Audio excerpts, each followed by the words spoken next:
Well, welcome everyone. On behalf of the American Heart Association and our Healthcare Certification Division, I'd like to welcome you to today's webinar, Integrating Palliative and End-of-Life Care into Cardiovascular and Stroke Management. The foundation of this webinar is three recent scientific statements published by the American Heart and Stroke Association, in which the speakers were authors on them.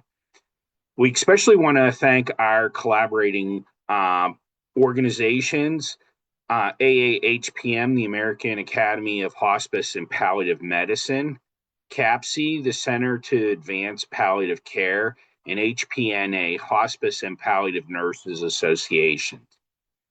My name is Steve Dennell from the American Heart Association, and I will be your host for the program today. Before we begin, I'd like to quickly review some housekeeping items for our webinar. So, number one, all our attendees will be muted. To ask a question and answer, you want to go to the panel. And panelists will be the only ones that are on camera. And if you need closed captioning, you can click on the closed captioning icon. And highly recommend, if you're experiencing any technical issues, that you try leaving and rejoining the webinar. And the recording, this is being recorded and will be shared afterwards. And the question and answer will be at the end. And actually, there is some resources that you can download from the chat, the actual webinar itself, and those three scientific statements. So it's my pleasure to introduce our speakers today. Dr. Larry Allen is a professor of medicine, division head for cardiology and advanced heart failure and transplant cardiologist at the University of Colorado School of Medicine at Colorado University, Anschutz. Dr. Allen's research interest includes improving equitable delivery of evidence-based heart failure treatments, anticipating progression into stage D heart failure, and helping end-stage patients make tough choices regarding invasive therapies and palliative options. Dr. Allen was principal investigator for the DECIDE LVAD trial and EPIC Heart HF trial. He now leads the PCORI-funded Captain multi-center trial on patient engagement and heart failure medication prescribing. He's immediate past chair for the Clinical Cardiology Council for the American Heart Association, research and publication advisors for the Heart Failure System of Care Advisory Group with the Get with the Guidelines Heart Failure Program, and associate editor at Circulation Heart Failure. Meanwhile, Dr. Allen keeps himself clinically grounded by regularly seeing patients with heart failure, LVADs, and transplants, and has been voted every year since 2012 as one of Denver's top doctors in the United States. Our next speaker, Dr. Rachel Wells, is an assistant professor at the University of Alabama at Birmingham School of Nursing and associate director in the UAB Center for Outcomes and Effectiveness Research and Education. Dr. Wells is board certified in hospice and palliative nursing with over 15 years of clinical experience in critical care and 13 in palliative care coaching. Over the past decade, her program of research has focused broadly on the development and testing of highly efficient and effective models of community-based lay navigator-led early palliative care for those living with advanced cardiovascular disease, particularly for persons from historically under-resourced population. She has been principal investigator, co-investigator, or consultant on numerous federally and foundationally and intramurally funded grants, and was recently named the Hospice and Palliative Nurses Association New New Investigator awardee for her contributions to the field of hospice and palliative care. She is also regularly engaged in the Hospice and Palliative Nurses Association, American Academy of Hospice and Palliative Medicine, American Heart Association, and American College of Cardiology, where she has championed efforts to educate nurses and others to identify, monitor, and intervene early for cardiovascular challenges in undersourced populations. Dr. Lucinda Graven is an associate professor at Florida State University College of Nursing, whose research focuses on improving heart failure disease and symptom management in the home through the development and testing of cognitive behavioral telehealth interventions at the individual, dyad, and family levels. Dr. Graven also has expertise in rural and diverse population-based research with several publications examining the effects of social determinants of health on heart failure disease management. Currently, she leads the CARE-HF trial funded by the Veteran Administration Office of Rural Health. Dr. Graven has volunteered extensively within the American Heart Association, serving as chair of several CVSN committees, participating in the writing groups of 2 academic statements, and leading the recently published AHA scientific statement on palliative care in advanced cardiovascular disease, which we will be talking about. And Dr. Graven is a fellow of the American Heart Association and the American Academy of Nursing. Last but not least, Dr. Barbara Lutz is a professor at the University of North Carolina Wilmington School of Nursing and a certified rehabilitation nurse and advanced public health nurse. Her research program focuses on understanding the post-acute and palliative care needs of patients with stroke and their family caregivers. She is a recognized leader in stroke caregiving research and has more than 70 peer-reviewed publications. She is a past president of the Association of Rehabilitation Nurses and has served as a member or chair of several AHA committees. She is co-author on American Heart Association publications, including the scientific statement on palliative care and stroke. She recently served as a member of the NIH National Center for Medical Rehabilitation Research Advisory Board. It is now my pleasure to turn today's presentation over to Dr. Graven. And before that, just to let everybody know, these are the disclosures and just a disclaimer slide that the recommendations and opinions presented by our guests may not represent the official position of the American Heart Association. These materials are for educational purposes only and do not constitute an endorsement or instruction by AHA or ASA, and the American Heart Association Stroke Association does not endorse any product or device. Dr. Graven, take things away.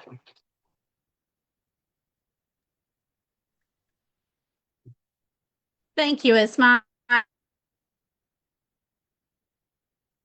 purpose and the scope of the webinar, which is to emphasize the integration of palliative and end-of-life care principles into cardiovascular disease and stroke management.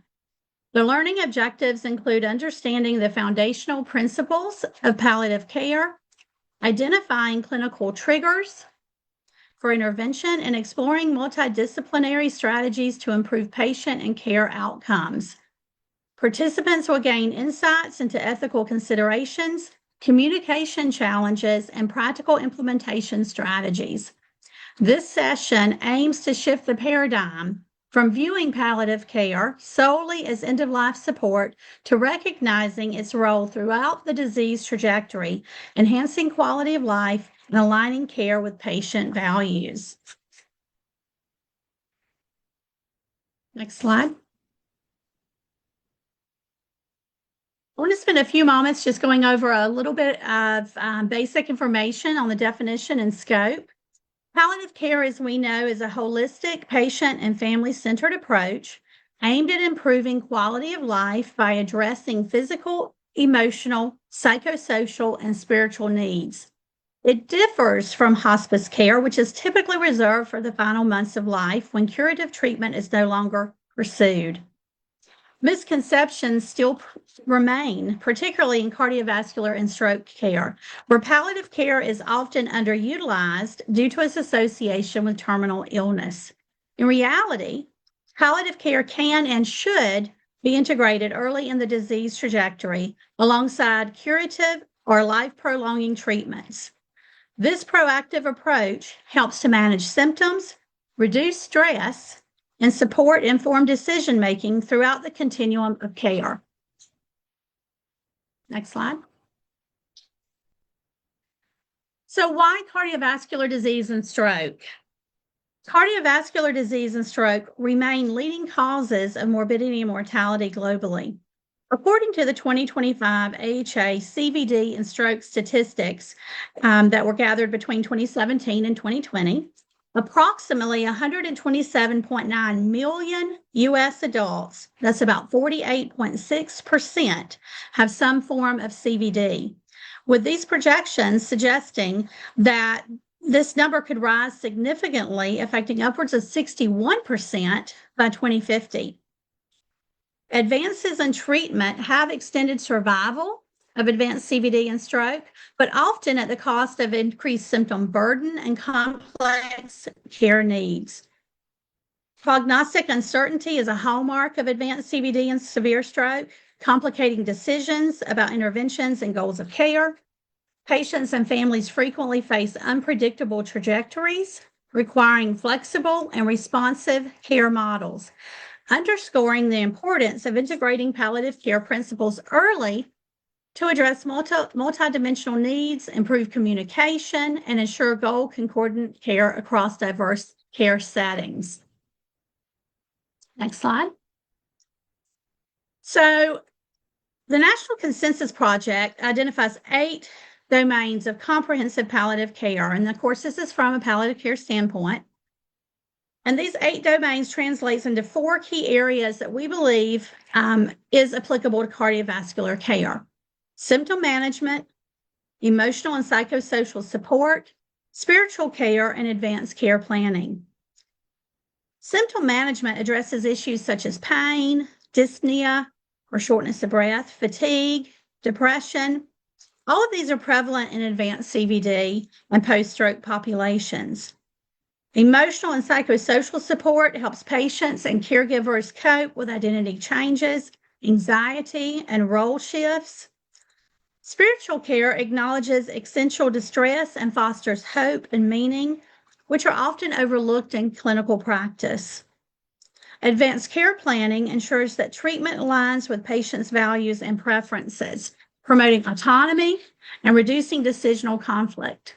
Together, these domains form the foundation of holistic, person-centered care. We know that palliative care also supports quality of life initiatives through symptom management and communication, focusing on goals of care and individual priorities and treatment preferences, as well as bereavement support, which includes immediate family care following the death of the person with CVD. You can just stay on this slide, Steve.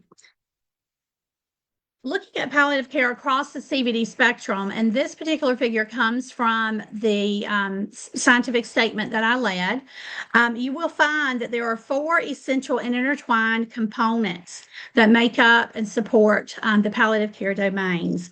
And these include shared decision-making, which involves collaborative and communicative processes among the person, family, and care team, and supports personal autonomy on healthcare decisions across the disease trajectory. So this would involve things such as everyday care, treatment approach, symptom management, and end-of-life preferences.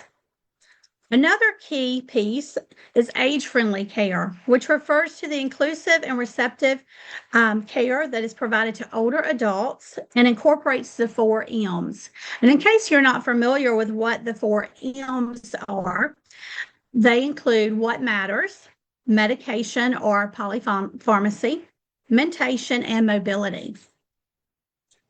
The third key piece is person, family, clinician communication. And this is critical to providing culturally competent and holistic palliative care, which involves the person and family and the care process across all care settings throughout the CVD disease trajectory.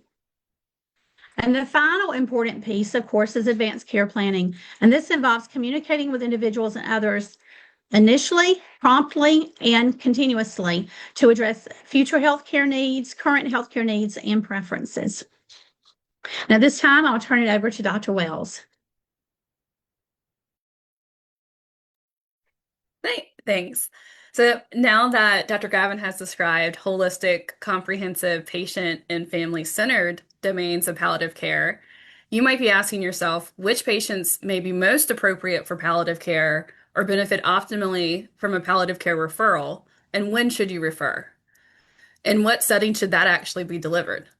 The evidence base and consensus around referral triggers or criteria to specialty palliative care has expanded, especially in heart failure and over the last decade.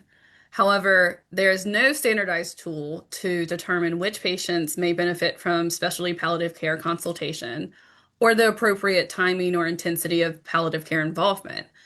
And some of that challenge has arose from the fact that patients with cardiovascular diseases often experience sudden and unpredictable changes in their condition, and because accurate estimation of symptom trajectories and prognosis is challenging given the underlying natures of cardiovascular diseases and the multitude of existing disease-directed therapies. However, when planning palliative care interventions for this population, in addition to some of those structural elements of timing, setting, and professionals that were mentioned earlier, palliative care interventions also weigh and incorporate multiple perspectives. So whether it's the patient and family or the dyadic perspectives or the multidisciplinary perspectives within the care team, all while focusing on alleviating suffering and improving quality of life through physical symptom management, enhancement of psychosocial, emotional, and spiritual well-being, maintaining or improving functional ability, which is often really a key core value that's highlighted by patients and families within goals of care conversations, and then also while promoting family well-being. So all that being said, there are actually some key referral considerations for cardiovascular disease that I'll briefly describe on the next slide. All right. So I know Dr. Gravin already mentioned the National Consensus Project Guideline. I'm going to mention it again. So from the National Consensus Project Guidelines on Quality Palliative Care, the recommendation is that all patients with serious illness, irrespective of their diagnosis or their prognosis, should be considered for palliative care. And of course, that palliative care comes across a spectrum from primary palliative care delivered by primary care and non-palliative care specialty clinicians all the way through specialty palliative care provided inpatient or outpatient. So for heart failure specifically, the incorporation of both primary and specialty palliative care is recommended by the 2022 American Heart Association, American College of Cardiology, and the Heart Failure Society of America, it's a mouthful, heart failure guidelines, and the 2021 European Society of Cardiology heart failure guidelines. And this recommendation is a class 1 recommendation. It states that palliative and supportive care, including high quality communication, conveyance of prognosis, clarifying goals of care, shared decision making, symptom management, and caregiver support should be provided to all patients with heart failure in order to improve their quality of life and relieve suffering. Specialty palliative care in these guidelines is a class 2A recommendation. So patients with heart failure, particularly stage D heart failure patients, or patients being evaluated for advanced therapies or inotropic support, temporary mechanical circulatory support, uncontrolled symptoms, major medical decisions, multimorbidity, frailty, or cognitive impairment, all of those should be considered for recommendation to specialty palliative care. So the takeaway here is refer to palliative care in the context of advanced disease, comorbidities, and complications. Refer to palliative care with advanced heart failure therapies like pre-transplantation or chronic inotropes. If there's high hospital utilization, so they've been in the hospital over 2 times in the last 3 months or 3 times in the last 6 months. If there's a poor prognosis estimate, if they have refractory symptoms or really complex depression, anxiety, or existential distress. So for coronary artery disease, consider involving palliative care when revascularization is not an option or if it's resistant to medical therapy. If they also have refractory symptoms, particularly angina or worsening psychosocial or severe psychosocial outcomes. For peripheral artery disease, consider involving palliative care in the context of chronic pain. Again, severe psychosocial outcomes. So if they have really complex anxiety and depression, or if they are have the potential for amputation. For arrhythmias, again, you're going to hear this like over and over again. Refractory or burdensome symptoms. For arrhythmias, things like extreme fatigue, shortness of breath, activity intolerance, especially if it's interfering with their day-to-day living or it's really impacting their quality of life. Also consider it when they are experiencing frequent and distressing shocks. And then finally, for valvular disease, similar to all the other cardiovascular disease I just mentioned, refractory and burdensome symptoms is always a key trigger for referral to palliative care, whether it's chest pain or palpitations, or if you're considering TAVR. So these are all just brief recommendations for referral considerations. There's a handful of papers that are coming out, and also it's showing up in the guidelines for additional referral considerations for palliative, specialty palliative care. But of course, primary palliative care is the standard of care and should be part of it from the point of diagnosis. And with that, I will turn it over to Dr. Letts. Thank you very much. So I'm going to be talking about stroke-specific palliative care needs. And while the slides we've seen previous to this apply also to stroke, there are some specific things we need to consider in stroke. Stroke introduces unique palliative care challenges due to its sudden onset, variable recovery, and profound impact on both patients and their families.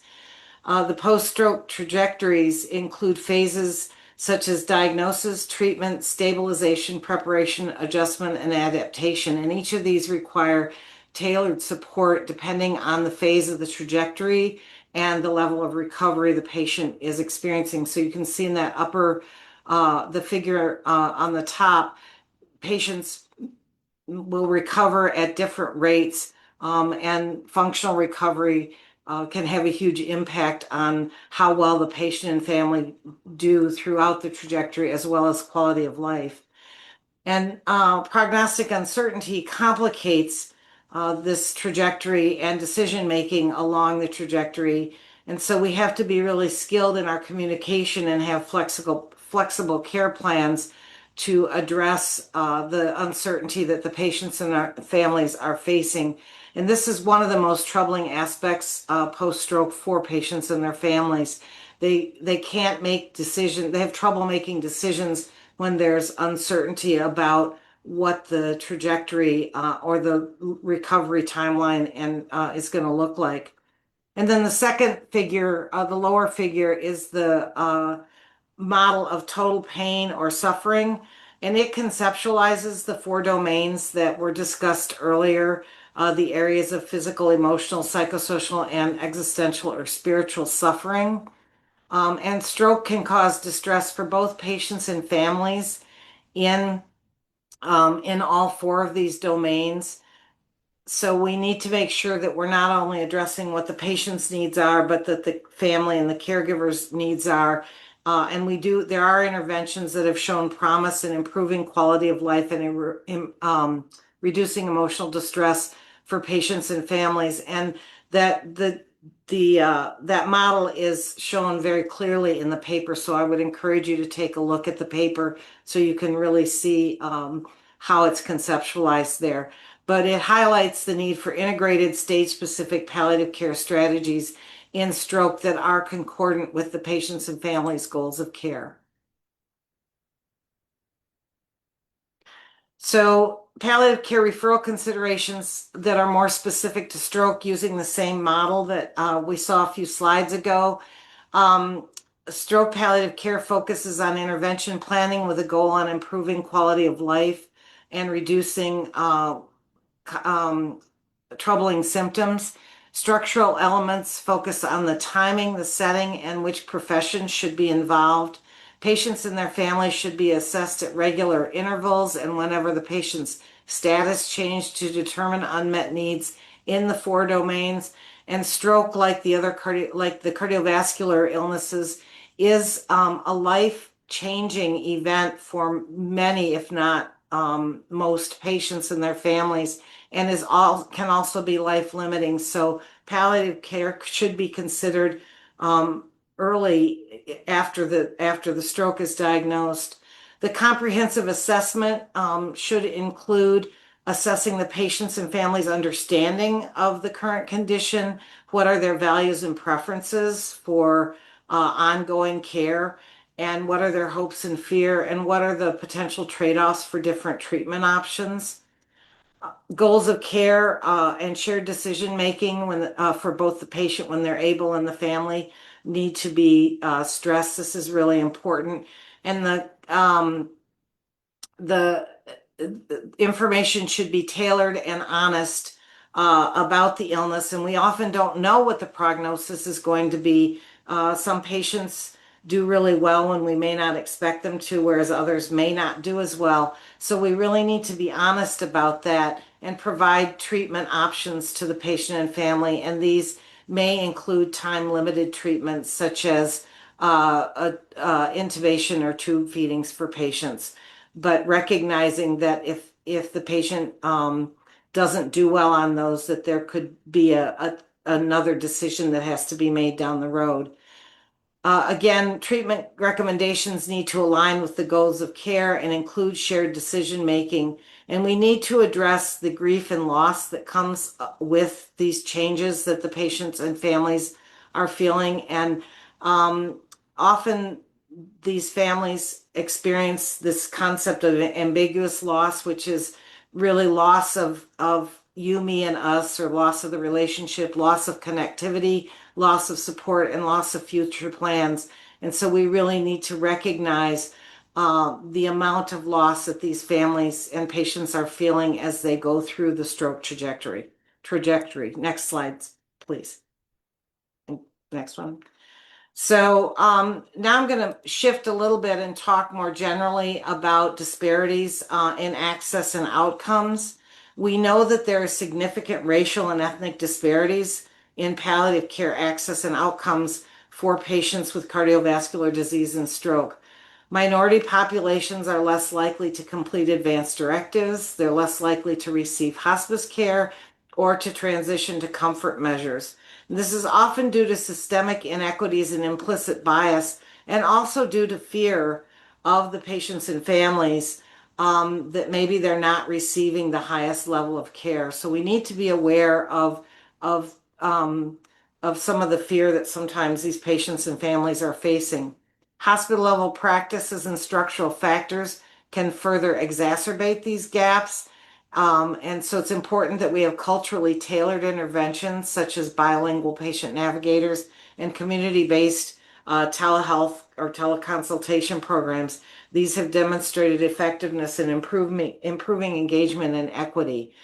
And clinicians must adopt culturally competent and respectful communication strategies and advocate for systemic reforms to ensure that all patients receive goal concordant, high quality palliative care. So understanding the cultural aspects, the cultural views and beliefs that the patient and family may be bringing to the discussions is really important as we are addressing disparities in access and outcomes. And I think Dr. Allen is next. Yes. So traditional allopathic medicine and even the quality metrics that we often follow are really designed to treat problems one by one. So we make a diagnosis and then we prescribe therapy for that diagnosis. But part of the reason we're here today talking is that increasingly patients struggle with advanced stage, multimorbidity, overlapping issues, polypharmacy, and additional burdens of therapy. So looking at large populations of patients with heart failure now, The average patient is on more than 10 different types of medicines and takes literally up to 2 dozen different pills a day on average. For a patient with heart failure, they usually need a diuretic, and then almost regardless of ejection fraction, they now have indications for 4 additional therapies. But almost 50% of patients with heart failure have atrial fibrillation and need an anticoagulant for stroke prevention. In addition to that, most patients have vascular disease and need treatment for cholesterol and risk reduction there, as well as sometimes antiplatelet therapy. And then beyond that, there's an increasing number of non-cardiovascular diseases that overlap. So the average person now has 4 additional diagnoses in it that go with their heart failure that include kidney disease, COPD, dementia, depression, and more. So our patients are really struggling with the therapies that we think are good for them, to the point that these burdens become overwhelming and start to have, I think, decreasing benefit for the patient overall. Next slide. One of the key issues that folks are struggling with, and I think we'll continue to see more of this, especially in 2027 with changes to federal policy, is the financial toxicity, or really the out-of-pocket cost burdens that patients struggle with, in addition to their insurance premiums. So high medication costs are associated with the complex treatment regimens that we are now recommending in our guideline, are part of our guidelines and our quality measures. These out-of-pocket costs vary widely by health insurance coverage, and one of the challenges that we have is not only are these costs growing, but it can be very difficult, even for experienced physicians and APPs who are doing the prescribing, to figure out what those costs are to individual patients. Some of this is, I think, both complicated and simplified on Medicare Part D, which now has an out-of-pocket cap of $2,100 for 2026. So you'll have patients where you may prescribe them a very expensive medicine. It will be quite expensive in the first few months, but then if the patient is on polypharmacy, has a lot of expenses, additional medications may not really add much to their total cost of care over the course of the year, because they'll eventually cap out. But how do you have those conversations with patients and really understand what those financial burdens mean to them? And then beyond that, there's indirect costs due to lost wages, transportation, as well as, family burden that patients are trying to grapple with their own personal budgets.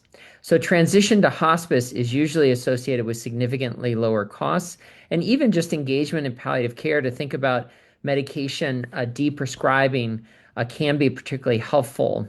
The Medicare certified hospice, or the hospice benefit, charges patients $0 for their services, and that includes nursing, social work, chaplain, aid visits, equipment, supplies, etc., as long as it's covered by that hospice plan of care. And then there is a small cost for medicines for pain and symptom management, but that's $5 per drug, so relatively minimal. So again, the financial toxicity for the right patient can be significantly reduced by engaging palliative care, and especially the hospice benefit. All right. And one of those things that can come out of communication and some shared decision making is the issues that they face with financial toxicity, and that comes up as something that greatly impacts their quality of life. So shared decision making is a communication process by which patients and clinicians work together to make optimal healthcare decisions that align with what matters most to patients and their families. And the benefit of shared decision making has been demonstrated in over 100 randomized trials, of course, is across diseases. And it shows that shared decision making can improve communication, patient understanding, acceptance, satisfaction, and just their overall involvement with the decisions. There's a growing body of evidence in cardiovascular disease that demonstrate that impact also happens in cardiovascular disease when shared decision making is at the table. And so the overall, oh, thanks. The goal of shared decision making is to ensure that patients The patient is equipped with the necessary knowledge and tools to make the best decision about their own health while minimizing decisional regret or conflict and with assistance and clinical expertise from their clinicians. And a multidisciplinary expert panel actually convened by the National Quality Forum identified that there's three key components for shared decision making. The first one is that it's clearly communicated, unbiased medical evidence on the risk and benefit of the medical intervention, as well as reasonable alternatives. And this includes no intervention. Two, that it has clinical expertise provided in a way that tailors the evidence for individual patients. And then the third thing is inclusion of patient values, goals, and preferences, as well as treatment burdens in the decision process.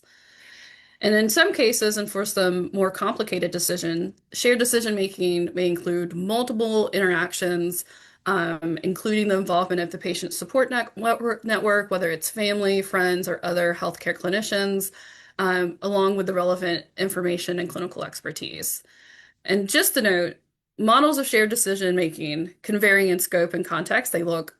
There's all different types that are out there, but in general, most of them will include describing treatment options, making the decision, and being aware of choices. And there are also decision support tools that can provide crucial information to patients and structure to aid their shared decision-making process. And here I have to give a shout out to Dr. Allen and the iDecide LVAD trial. When I talk about decision support tools, I can't go without talking about that particular trial. And so a key part of shared decision making is the concept of goal concordant care. Navigating difficult goals of care conversations are part of a palliative care clinician's skill set. So when facing existential concerns or complex family dynamics, really consider involving palliative care. When I say goals of care conversation or goal concordant care, I mean it has some kind of critical elements. One, effective communication. It's essential to delivering goal concordant care. As a clinician, you must elicit patient and family values. You provide honest information about their prognosis based on their preference of what they want to know, and then you navigate that uncertainty with empathy. You have a structured approach. It can be best case, worst case scenarios, time limited trials. Really, you're offering the patients and their families a framework for decision making when the outcomes are unclear. These strategies can allow for temporary escalations of care while maintaining alignment with the patient's goals. Another critical element is that there's cultural competence. I know that Dr. Letts talked about it earlier. And then there's just sensitivity to emotional, spiritual needs, help the quality of these conversations. And this is when you should really consider, you can leverage the interdisciplinary team. You can bring in chaplaincy, you can bring in other individuals that can help facilitate those conversations. And then you have regular assessment and documentation, and to ensure that care plans remain responsive to evolving circumstances. So what might have been true 6 months ago may no longer be true. So it's a constantly changing dynamic conversation that continues. There's also a wealth of information about goals of care conversations, including frameworks and models. There's a 2023 American Heart Association scientific statement on shared decision making and cardiovascular health. And the CAPC website has conversation scripts on goals of care as well. And the next slide. So in addition to specific goals of care conversation, there's also really key palliative care communication strategies to employ throughout the cardiovascular trajectory. To orient you to the figure, because I love this figure, on the vertical axis is the intensity of care, and on the horizontal axis is the progression of disease. Across all times, communication support strategies like identifying the individual's understanding and awareness of their cardiovascular disease, naming, acknowledging emotions, responding sincerely, listening actively, using verbal and nonverbal modes of communication, and also allowing time and space are things that happen regardless of where that you are in the intensity of care or the progression of disease. But for some more time-specific considerations, really at the time of diagnosis of advanced cardiovascular disease, determine what the individual and their family or support team or care partners want to know about prognosis, and their desired outcome for palliative care. And in addition to kind of determining that and having that conversation, be sure to discuss and document these preferences with the care team.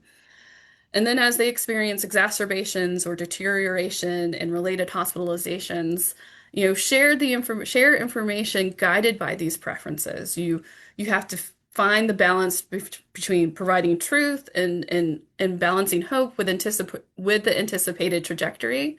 Some of the things you might consider are the nurses or the wish, worry, wonder communication framework. Nurses stands for name, understand, respect, support, explore, and silence. So palliative care talks a lot about how we use silence a lot as a strategy. So just giving space for somebody and their family to think out loud as they are dealing with an advancing diagnosis. And then as they approach the end of life, use example scenarios to discuss potential situations and continue support through death and bereavement. Being sure to acknowledge and give space for grief. And grief also often comes before death. There's a lot of anticipatory grief that is experienced by both the patient and their family and loved ones. Be sure to use the deceased person's name and then encourage discussions of feeling and feelings of loss. And with that, I think I actually turn it back to Dr. Allen. Great. So with that shared decision-making framework in mind and engaging patients, and also in the background of a patient with increasingly advanced disease, complicated by multimorbidity, as well as potentially advanced age and frailty, deprescribing is something that should be considered. So as was mentioned, we don't prescribe drugs unless we think they have benefit. But in these patients with polypharmacy and multimorbidity, sometimes the benefits may be more complicated to understand. But I think the bigger issue is that the risks and burdens increase with that polypharmacy, which can not only lower adherence and lead to medication errors, but leads to overall strain and then may complicate the side effects that these patients are getting. And I will say in heart failure, it's one thing to manage a younger patient who just has dilated cardiomyopathy and no other medical problems. Older patients who are on high-dose diuretics with kidney dysfunction, diabetes, really trying to put all the medicines together for them can be quite complicated. So with that in mind, a rational deprescribing approach is necessary, and that's where consultation, including palliative care, may be very helpful, as well as engaging pharmacist experts. So again, I think we sometimes just follow the guidelines without necessarily thinking. And again, just because a medication might be indicated for a certain indication, it needs to be interpreted within the context of the overall patient. When there are kind of these differences between, oh, I would normally prescribe this, but in this patient, it seems like it's overly complicated. I think good communication that's based on ethical principles in the context of shared decision making is an excellent way to move forward. Next slide. So I think we all know about the ethical principles in medicine, but it's good to I think really anchor in the key principles of autonomy, beneficence, and non-malfeasance. So we know we should respect a patient's right to make their own informed decisions about their care based on adequate information, making sure that they understand the decision that they're making and how the decision relates to their values, goals, and preferences, and also to have them feel that they're free from coercion. Occasionally this gets more complicated when we think about treatments that might have effects on other people, like vaccinations. But I think in the heart failure space, patients really should have the autonomy to decide what it is that they do and don't want to do, especially as their disease becomes more advanced. Again, we can rely on trying to do what's in the patient's best interest. So again, we get to know our patients well who have chronic disease, and we get to understand what their values are, and then we can adjust the recommendations that we make trying to help those fit the patient's stated goals and preferences. And then finally, we really should try to avoid harm. And I think as patients get quite ill, some of the things that we may suggest often have pretty big short-term risks. And we need to make sure that patients understand those risks and are willing to take them on. And again, this is complicated at best, and becomes increasingly difficult when you have patients who we start to wonder about their capacity and their ability to understand, especially when there's overlying depression or dementia or delirium.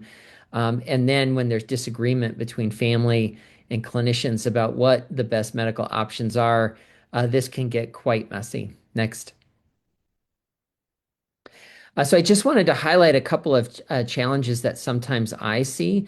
And this is where patients or even providers are sometimes caught off guard when we start talking about moving from an aggressive kind of treatment guideline approach to one that is more focused on a holistic approach to the patient that may increasingly value comfort.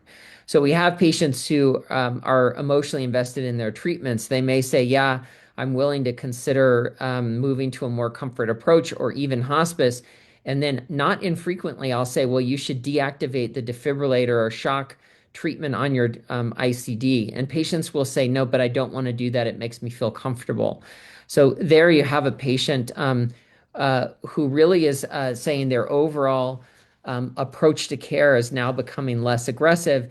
And that would typically not involve a shock therapy, which only prevents sudden death or ventricular arrhythmias, does not improve cardiac function, does not improve health status or quality of life. And yet patients will say that if you turn it off, you're actually kind of violating what they feel is right and what makes them comfortable. And those conversations are really hard, but they need to be engaged. Another thing that we find is that we start therapies that patients then become reliant on. And then as we change their care, it can be very hard to discontinue those therapies. So patients have autonomy. They can say, I want to stop this therapy. But what happens when you start an infusion of dobutamine or milrinone in the hospital? The patient feels better on that, but then you realize that hospice may be the best option for that patient. They shift their care to a hospice benefit. Infusions of therapies are not part of that hospice plan. And so the hospice says, well, we'll take your patient, but they need to stop their IV milrinone. And yet the patient is saying, but I feel better on milrinone. That conversation is much harder if you don't anticipate that it might happen. If you talk about it when the therapy is initiated, I think it's a little easier for patients to digest that, oh, they told me that they were going to start this. It might make me feel better, but I might have to stop it under these certain circumstances. And then we should acknowledge the moral distress. I see this increasingly in the hospital with patients who are stuck there, or with patients, who have relative contraindications or social determinants of health that make transplant difficult. And we're really, trying to grapple as a care team with how to handle these patients. And that can lead to moral distress. So providing care viewed as non-beneficial, it can be a challenge.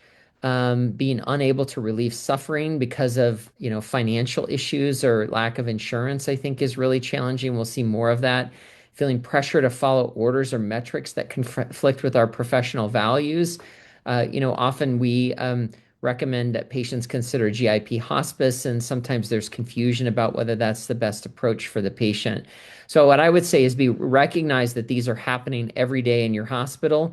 It's important to address them. And I think falling back on patients' overall values to make decisions and getting help from palliative care, ethics, and other specialties is really important. And then finally, all these issues I think are amplified in the critical care setting or the ICU setting. So it becomes very important when patients are either getting admitted or being moved to the intensive care, that there's a process of thinking about who is the medical power of attorney. Do they have a living will? Have they filled out an advanced care directive or a POST form about what therapies that they want? having iterative, purposeful conversations about the nature of intensive care and the high mortality rate and suffering that can happen in intensive care settings, even though it provides amazing saves at times. And then trying to prognosticate and recognize uncertainty is helpful. But again, there can be downsides. There's a large randomized trial of palliative care consultations in the ICU, and it actually increased caregiver distress. And then giving patients their prognosis and families their prognosis does not always improve decision making. So we have to be very careful about how we talk to patients in these situations. So again, engaging consultative palliative care in these situations is important. We went over what the indications are, but I would say when patients are moving to the ICU, this is a good time to think about getting specialty help around palliative care options.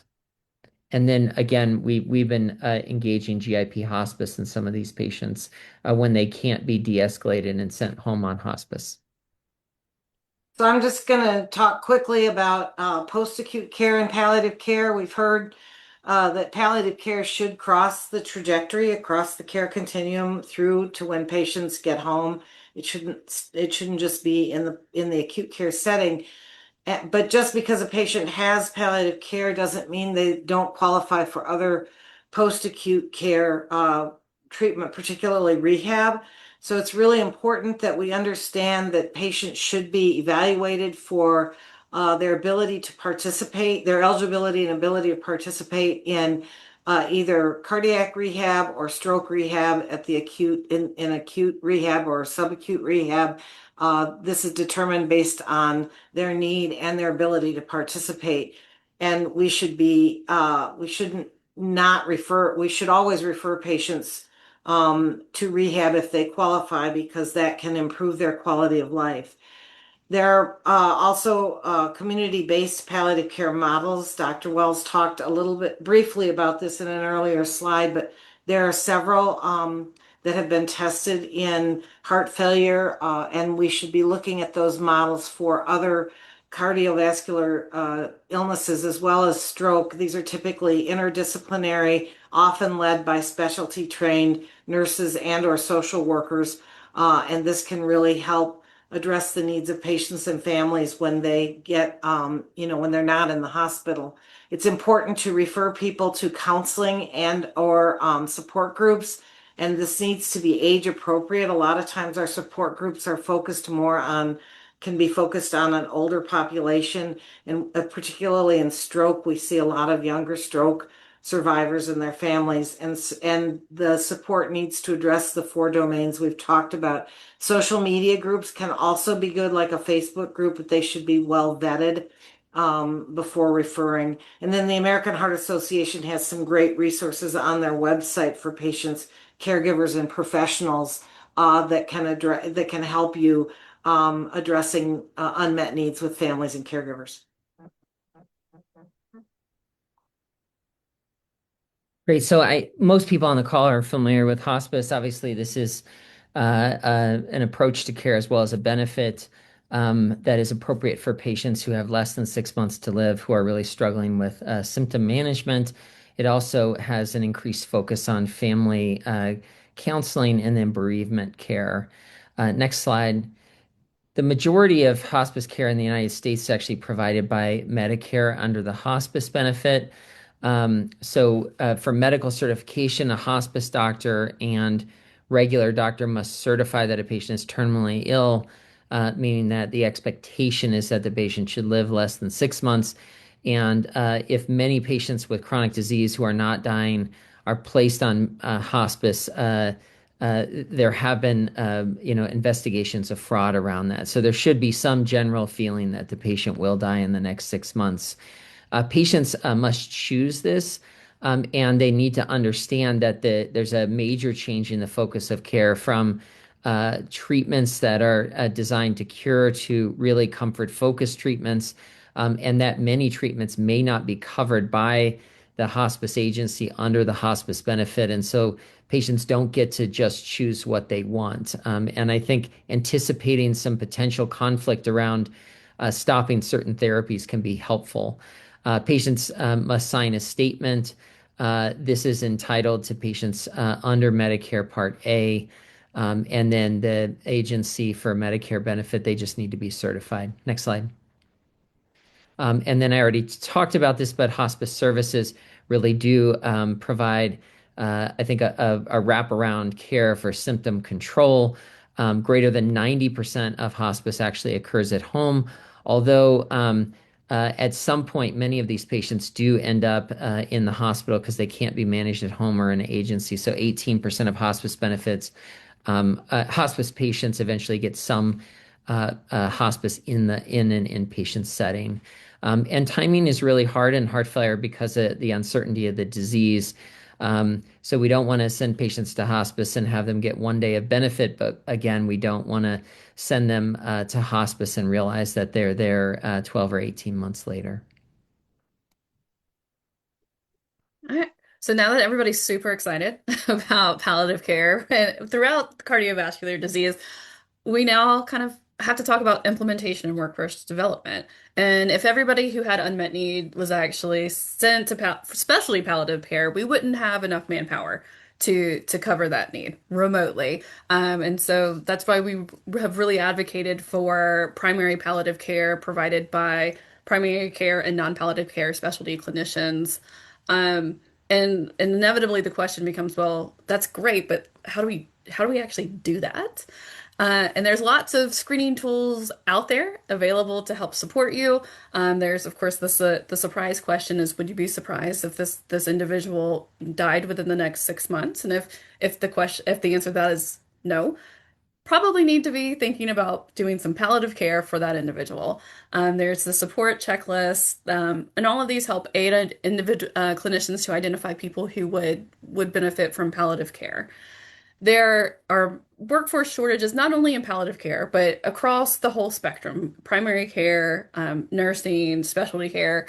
And because of that, we really need to think about how do we include training within all of these other groups earlier on. There's been some movement both in medicine and nursing to include palliative care in the training process. There's also a PACHITA Act that has been trying to get through Congress several years to help support that. So if you're big into policy, look up PACHITA and help support that. But the other thing that we advocate for, and I know Dr. Lutz and I have talked about it, is really utilizing your interdisciplinary team. I all the way from community-based navigators and volunteers through specialty providers can really deliver the principles of palliative care for individuals with cardiovascular disease. And I know we're running short on time, so let's go on to the next slide so that we have and then slide after this. So we've talked about lots of things. It's really hard to cover the whole spectrum of cardiovascular disease and stroke in an hour. But the main takeaways here are early integration of palliative care. Just like just like we said from earlier, is that from the point of diagnosis, kind of irrespective of prognosis, palliative care would be appropriate for certain individuals. So it improves quality of life, supports informed decisions for individuals with stroke and cardiovascular disease. We need to expand the research paradigm beyond heart failure. Our evidence is pretty strong in heart failure, and then look across other cardiovascular diseases and stroke. We can pull from heart failure, kind of like how heart failure pulled from oncology, to figure out what works best for different disease modalities, and continue to look at what are culturally responsive practices to overcome barriers for palliative care for all. And I think we have a few questions in the chat. Is that right? I tried to give us at least 1 minute.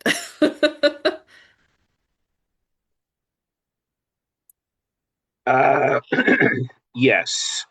So, do you have any advice for neuro ICUs that are struggling with increasing patient loads and desire to have a more holistic care, but due to resources, they feel their energy gets turned to those that they can save versus more the nuanced areas like palliative care? And how can care coordination teams and neuro ICU interventionalists work together in a more seamless manner that does not impede on one another's workflows. I mean, I can say from the cardiology ICU or the CICU, I don't think that this always adds more time and more resources. I think a lot of patients we take care of, we feel are relatively futile, and some of those patients sit in the ICUs for a long time and can cause moral injury and distress. So I wouldn't necessarily think that this is just adding more to everybody's plate. I think it can actually be beneficial in helping high stress teams. So I know we are at time, and first off, I can't thank our speakers enough, not only for their time today in sharing this information, but their continued work, especially on developing these scientific statements.